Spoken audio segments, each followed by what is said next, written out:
You are Locked On 76ers Postcast, part of Locked On Sports Philadelphia, on the Locked On Podcast Network. Your team every day. Welcome into the show, everybody. This is Locked On 76ers Postcast and the Locked On Sports Philadelphia YouTube channel. My name is Mark Farzetta. It's lovely to have you along for the ride here.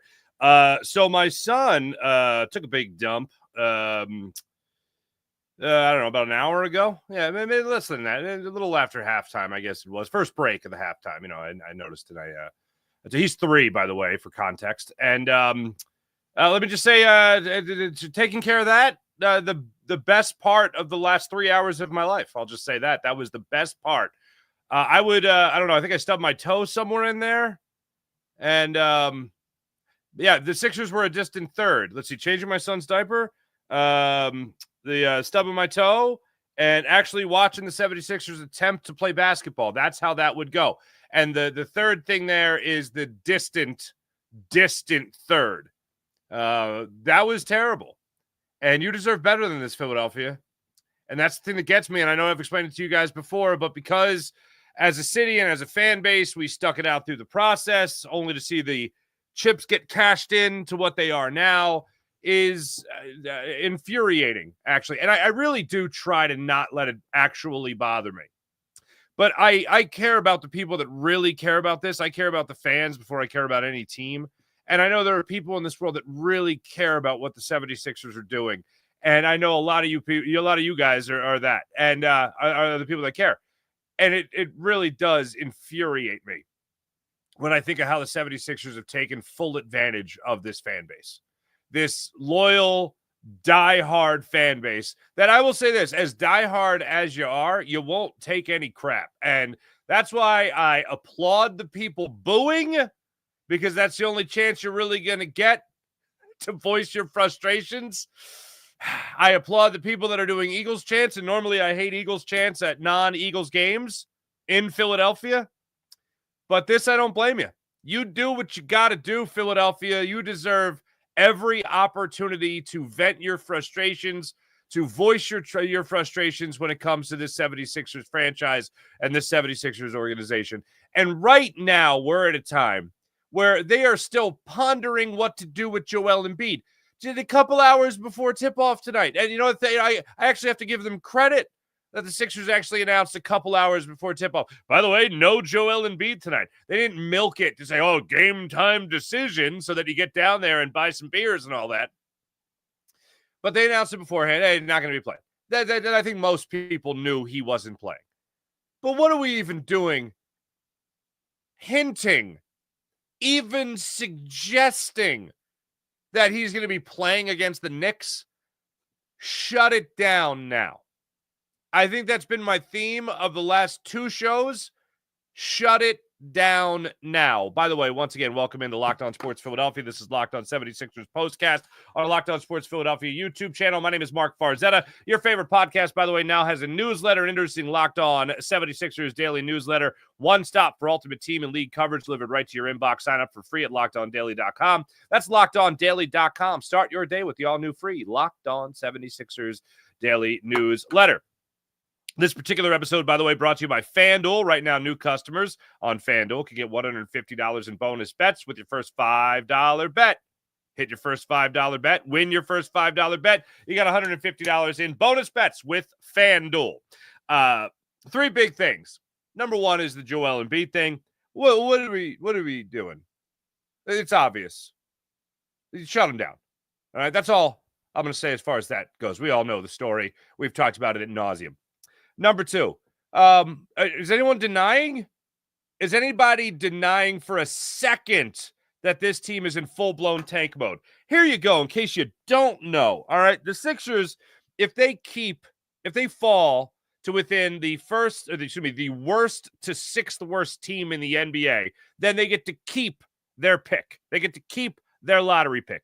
If they fall from 7 to 32, 30, then you know where they go? That pick goes to Oklahoma City. They have a 64% chance of keeping their pick. 64% chance if they have the 5th worst record in the NBA. They have a 46% chance of keeping their pick if they have the 6th worst record in the NBA. They have a 32% chance if they have the 7th worst record in the NBA. So it behooves the Sixers with what, 30, it should be 26 games left to play, 25 now maybe. It behooves them to be as terrible as possible.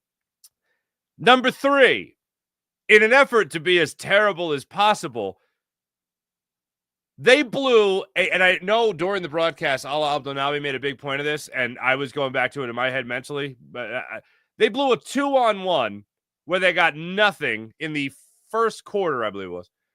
Then in the second quarter, let me see if I can find the time of this. Second quarter with 9:23 remaining. Ricky Council, good job, gets a steal. Ricky Council, bad job, gets the run out. So he gets the steal around the foul line extended on the play. Runs the other direction, which is good that he knew which direction to go. Runs the other direction, gets essentially a 3-on-1, where he's got Kelly Oubre on the block. He's got a defender in the middle, couldn't make out who it was for the Bulls. And he's got a trailing Gershon Yabusele who could be a tractor trailer if he decides a little drop pass, a little no-look, drop off there to Gershon Yabusele. And instead, Ricky Council makes a really dumb basketball play where he leaps into the air only to come down with the ball still in his hands. It wasn't a jump stop. It was a travel. And at the very last second, or I should say, at the very same time that he came down on the ground, completing the travel, he then tried to hand the ball off to Kelly Oubre. Whistle was blown, rightfully so, by the officials, and they went the other way. The camera, and I give the cameraman all the credit in the world, and I give NBC Sports Philadelphia all the credit in the world for their production team, Josh Schrader, as a matter of fact, the producer, for staying on Ricky Council, where he just kind of gave a look to the camera of, what was that? What did I just do? And then it also got a great shot. They got a shot of Nick Nurse on the bench just going, like, I don't know. This is the dumbest thing I've ever seen. I remember hearing stories. I was close to somebody that covered Doug Collins on a regular basis. And Doug Collins was baffled at Evan Turner. Like how Evan Turner, Sixers second overall pick, John Wall, and then Evan Turner. What a draft class that was. DeMarcus Cousins was in that draft class. But I remember Evan Turner would just like dribble around the perimeter and not find anybody. Just dribble around the perimeter. And like Doug Collins would say to this friend of mine, like, and this is on the record, this is nothing that hasn't been reported. Like, can you believe that? Like, can you believe this guy? Like, just completely dumbfounded. And I looked at Nick Nurse tonight, and I thought of Doug Collins being dumbfounded by Evan Turner's play. And I looked at Nick Nurse after that Ricky Council, the fourth play, where he traveled on a 3-on-1 breakaway situation in the early goings of the second quarter, and he just got him on the side, just like that. Like, I in no way, shape, or form excuse Nick Nurse. You can talk about all the injuries all you want, but if the Sixers are even attempting to win, even before tonight, you got to be better than this, right? You got to be better than allowing a 40-point performance in the first quarter to the Nets, 39-point performance to the Bulls tonight, who, by the way, are also official in full-blown tank mode as well, because they actually sold off players at the deadline. The Sixers are like, well, we'll see what happens with Joel Embiid, because something might happen with Joel Embiid. And Joel Embiid's like, I can't play, guys. And then they play him for 3 quarters, and then they bench him for a 4th quarter, right? And after the game, Nick Nurse, I feel, gave a giant middle finger to the front office by not playing him in the 4th quarter against the Nets, saying, guys, he's done. I can't continue to roll him out there. Did you see him barely be able to move out there? You want me to play him in the 4th quarter? That's stupid. I'm not playing him in the 4th quarter. So I actually appreciate that about Nick Nurse. But is it really this bad? And the unfortunate answer to that is yes. Now that Joel Embiid is toast and likely in the very near future will be announced that it'll be shut down for the rest of the year, like, this hasn't taken long enough. the Sixers will go into full-blown tank mode. Because their only chance to salvage anything out of the next couple of years is to try to get one of those top 5, top 6 picks in the upcoming draft. Other than that, you're just, all right, let's see what you get when you build around Tyrese Maxey. All right, let's see what you get when you build around, I don't know, maybe they package that top pick and they're able to move a guy like Paul George. No? Okay, never mind. Sorry, wishful thinking. Maybe they're able to move Joel Embiid. Nope, sorry, wishful thinking, not happening. Joel Embiid, unfortunately, ain't going anywhere. And the 76ers, Daryl Morey, this franchise, continues to put duct tape on a toy that's just broken. It's broken. And they're trying to squeeze every morsel they can out of this Joel Embiid situation. And here's the thing. I think most of Philadelphia is just ready to move on. I think a good amount of Philadelphia that maybe we're afraid to speak out because of the Embiidites out there, realizing you got 2 years ago. Like, I openly told you 2 years ago I was taking calls on this guy. Like, all right, whatever, what's the package? You give me a Rudy Gobert trade? Deuces, let's go. See you later, Joel Embiid. Oh, no, you got to show what you can get. Why? Because he's going to get better at 32, 33, 34? He ain't going to get better. So now your only chance to move on is to be one of the worst teams in the NBA. And fortunately, Sixers fans have a lot of experience in recent times with the Sixers being one of the worst teams in the NBA. And now that's where we're at. Again. Now, it's not going to be a 10-win season. So there's that. Maybe it'll be just a 20-win season. Maybe that's where the Sixers are going to draw the line at 20 wins on the year. This is just horrifying. Let me know in the chat what you want the Sixers to do here, because there's no other way to put it other than this team wants to lose basketball games. And I'll tell you, the person that I feel bad for the most, because if things we're going to play a little time travel game. You know, when the history teacher said to you in class, you don't have to know dates. First off, I didn't appreciate that. I wanted to know dates because, time matters.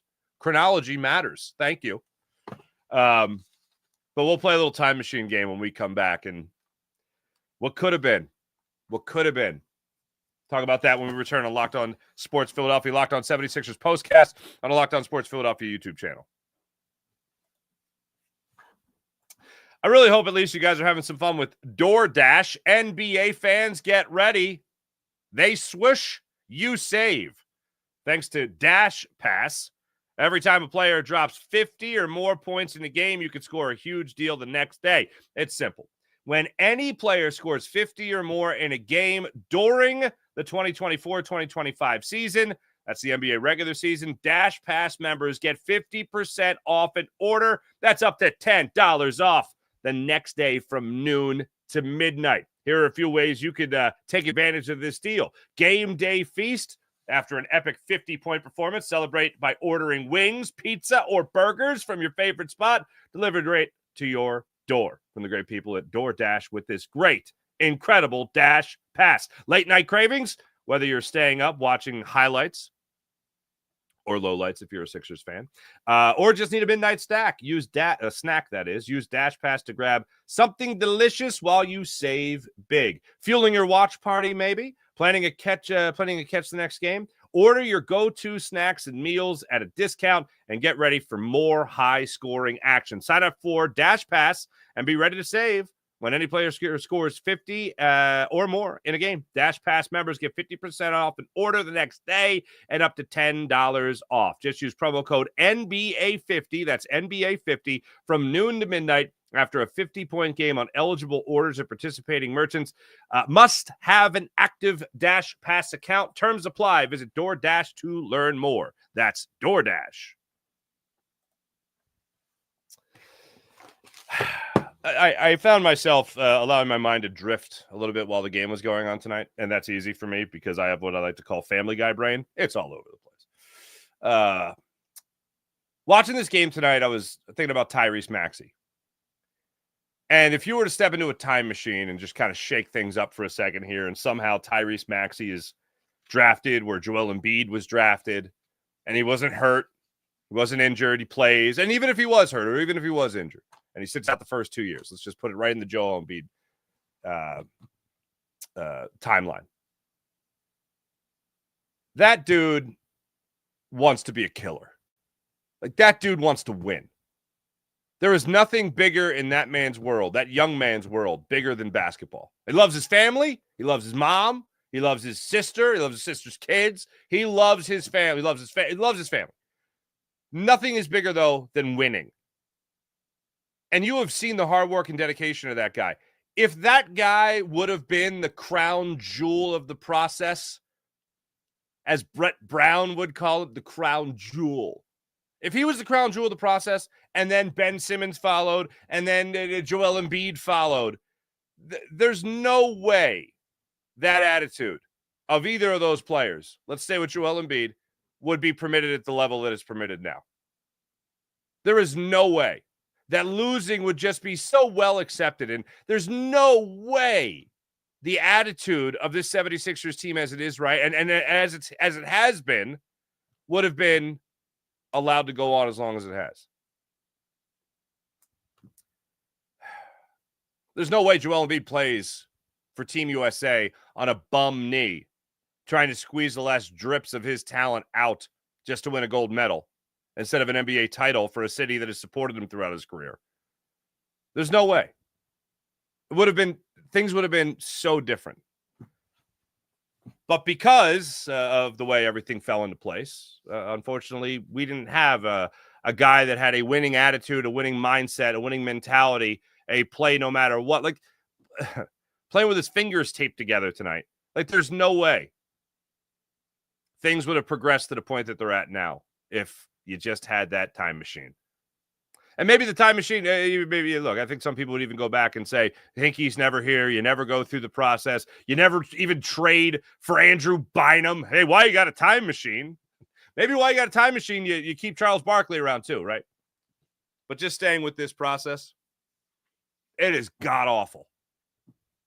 And I don't mean the process. I just mean the entirety of this process, going through this entire 76ers run, really since Josh Harris and Apollo Global bought the team, and now Harris Blitzer Sports and Entertainment own the team. It's terrible. And I'll go back to my original point when I started things off. You deserve so much better than this, Philadelphia. After investing what you did as fans. Blood, sweat, tears, money, emotion, all that. Just to come to this. To have to come to another season where you got to look at the final, 25, 26 games and go, all right, lose as many as possible. Maybe we'll get a good pick. Maybe you'll use that pick to get something else. But if you do that, then you're just investing even more in what you have in Joel Embiid. Ultimately, I think the best thing for the Sixers would be somehow Joel Embiid calls it quits. I think that'd be the best thing. Because I don't. Another surgery.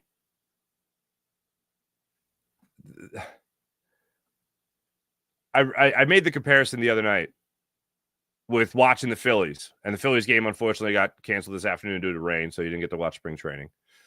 But the Phillies last year, I'm watching Taijuan Walker try to pitch. And I'm going, if you owe this guy this much money, why not just shut him down? If you're not going to trade him, you're not going to cut him, just shut him down. Move on. I feel the same way about Joel Embiid. And newsflash, Taijuan Walker's never been an MVP. Okay? The Sixers are toying with Joel Embiid. Like, do they really need, at this point, to make it look like to the NBA that they're trying to save him for this season? Are they really trying to do that? Like, I think you've done enough. And I know that the Sixers have been under investigation for load management and all that, and they've certainly been almost at the forefront with that. But do you really got to convince the league that this guy's hurt again? Is it really that hard to fathom? Is it really that hard to believe that Joel Embiid is done for the year? Oh, we're looking. Shams Charania putting it out there. Oh, they're looking at exploring avenues to find out the best way going forward. Really? I think we got it. He told you in his locker the other day that he is not close to 100%. You watched him play, and you went, oh, he shouldn't be playing. And then he did not play in the fourth quarter. Because, again, to reiterate, against the Nets in the fourth quarter, Joel Embiid, an MVP, would have gotten in the way of Gershon Yabusele and Quentin Grimes. He would have gotten in the way of how they were, quote unquote, by Nick Nurse, rolling in the game. That's what you got to convince me that he's hurt. No, I think he's hurt, and he needs to be shut down as soon as humanly possible. So we stop toying with this and actually take a step forward in doing what the Sixers at least want to be done, which is let him get surgery. Let him figure that out, but shut him down so the last thing he has to worry about is anyone thinking he's going to play again this year. And then take it off the shoulders of Tyrese Maxey. And I know people are talking about Paul George shutting it down. Paul George needs to keep playing. Just let him keep playing. I would love to see him and Maxey develop anything they can over the next 25 games before the season's over. So at least they have somewhere to pick up next year. Because I don't think Paul George is going anywhere either. But for me, just shut it down. Alleviate all of us of the stress. And let us just deal with the stress of watching this team try to play basketball. When we come back, we'll talk a little bit more about Tyrese Maxey and his mindset aside from the time machine, what his mindset is now, and why I feel terrible for him. And also some of the younger guys on this team trying to make a name for themselves. But I feel like I'm watching preseason basketball. Well, I feel more like I'm watching preseason football. But it's still not as fun. Because at least that team just won the Super Bowl. All right, when we come back, we'll break all that down. This is Locked On Sports Philadelphia, Locked On 76ers Postcast, and the Locked On Sports Philadelphia YouTube channel. FanDuel. Hope you guys are having a lot of fun with FanDuel as well. When the game tips off in NBA action, and all the action is just getting started, there's no better place to get in on FanDuel. America's #1 sportsbook. With FanDuel, you can place live bets throughout the game, even if you miss the opening tip. Or if you want to bet on the fourth quarter comeback, potentially there with FanDuel, you could do it. You could stay in on all the action. And if you're looking for bigger payouts, FanDuel's got you covered. You can even combine your live bets into same-game parlays. I love using FanDuel live betting feature. It is fantastic because it keeps every moment of the game exciting, no matter what. Even if your team's getting blown up by 50 points at one time, you can find something to bet on. Whether I'm backing my team, not likely, or late game rally, not tonight.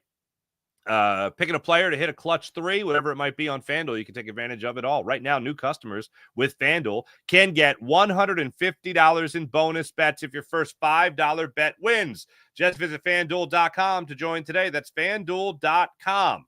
Get your shot at $150 in bonus bets at FanDuel.com. Make every moment more with FanDuel, the official sports betting partner of the NBA. Coming up in this segment, we'll also take your comments as well. I'll rattle those guys off for you right here on Locked On Sports Philadelphia. Here's what I want as the season winds down here. Now that I know I'm in full-blown, or the Sixers, I should say, are in full-blown tank mode. I would sometimes worry about some athletes having bad habits or getting into bad habits or whatever. I don't worry about that with Tyrese Maxey. I think the guy's got a great head on his shoulders, as I previously stated. For all those reasons, I'll reiterate now. The guy is locked in. Like, he never doesn't want to put his best foot forward, and I admire guys like that. So I don't worry about any bad habits. I just want to see him take control of this team.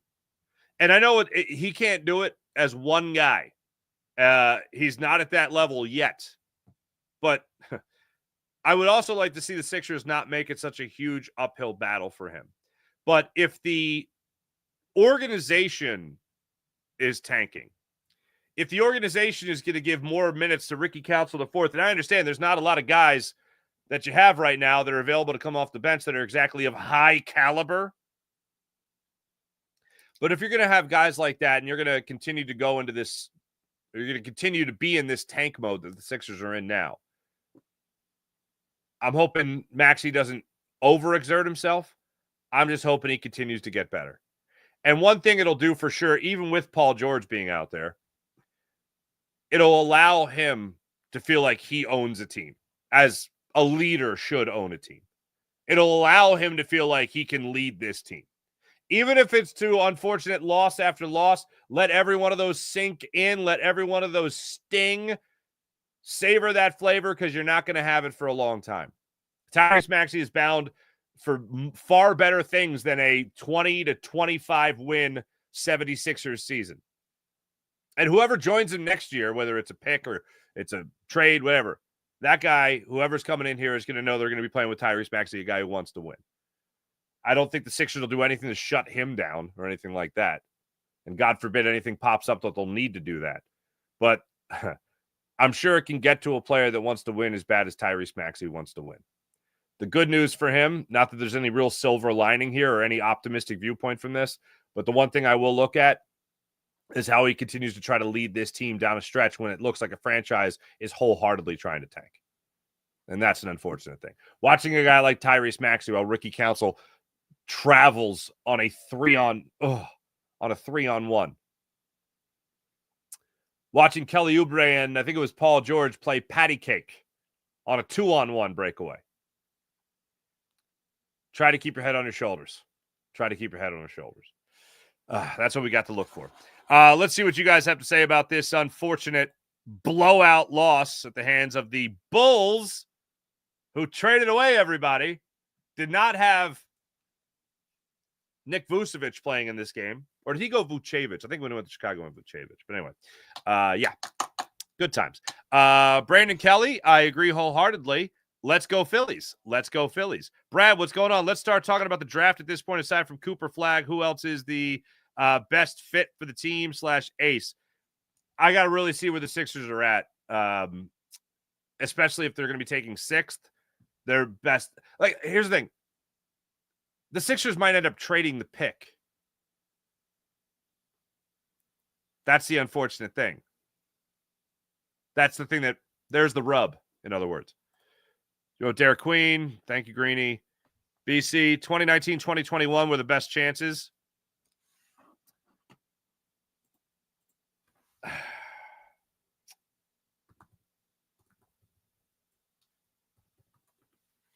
Let me see. I want to say it was Game 6. 2019 was you lost to the Raptors. 2021, yeah, that's when you lost to the Hawks. And I was thinking about it last night. I think it was Game 6. Yeah, because the Sixers won 104-99.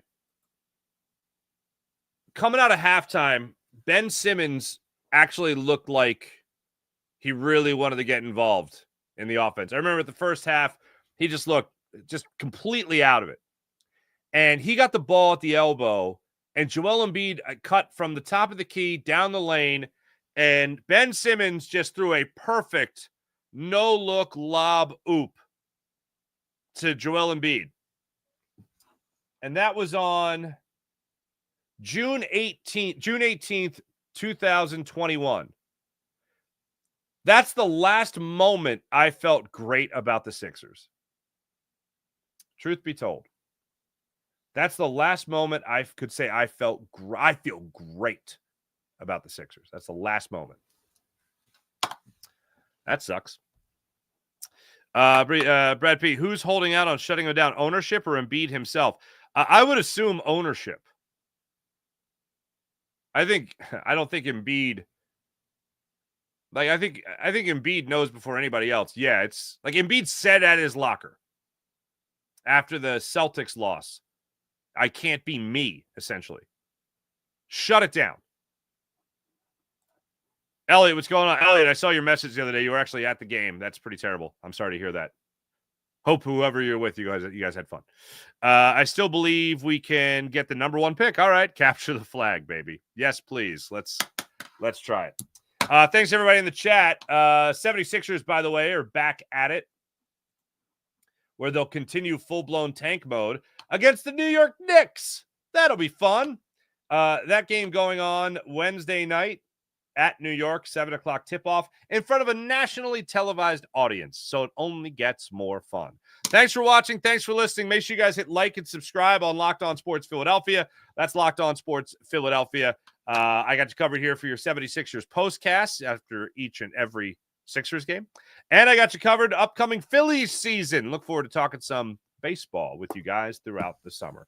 Thanks for watching. Thanks for listening. Again, hit like and subscribe on Locked On Sports Philadelphia. That's Locked On Sports Philadelphia. Catch you guys Wednesday night following Sixers Knicks. See you then. Bye.